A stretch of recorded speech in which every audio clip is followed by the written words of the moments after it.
Thanks, Sawyer. You're right. We students here on campus have a major potential to make an impact on the election here coming up.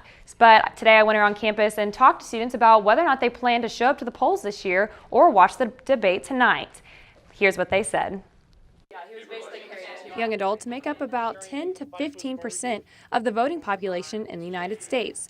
But are millennials using their right to vote?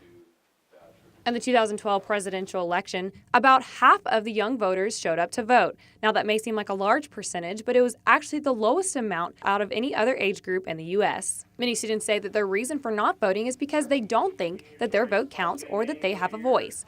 But statistics say otherwise. I saw that, yes. In the 2012 presidential election, around 5 million of President Obama's votes came from young voters. Some say that if the voting age was from 30 years old and up, that Mitt Romney would have been president for the last 4 years. So what causes such a low amount of voter turnout in the millennial generation? Dislike of politics? I try to avoid it at all costs because it's very stressful. I don't like the conflict that goes on. A lack of time?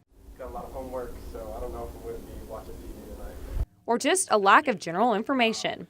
We wouldn't want our competition to... How can the presidential debate help educate students as they get ready to vote? Really what debates are now, especially since they're televised, are image events.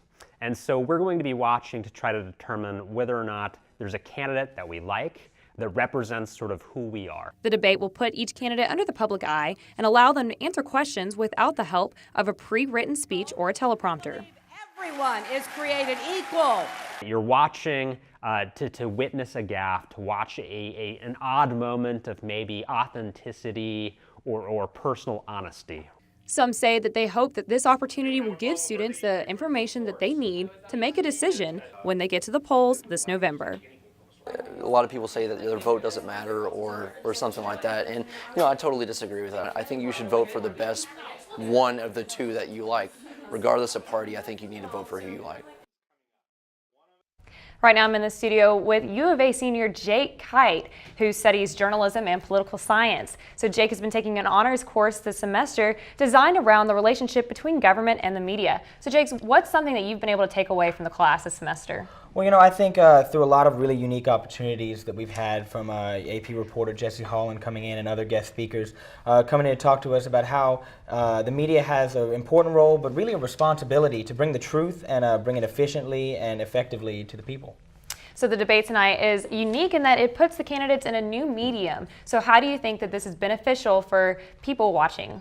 Well, I think that ever since the first presidential debates, all the way back in when they were first televised between Kennedy and Nixon, it's really an opportunity for candidates to present themselves as just people, but people that are really knowledgeable about what's going on and who people want to vote for. Absolutely. Well, thanks for being here with us, Jake. For UATV, I'm Mary Kate Carson. Back to you guys.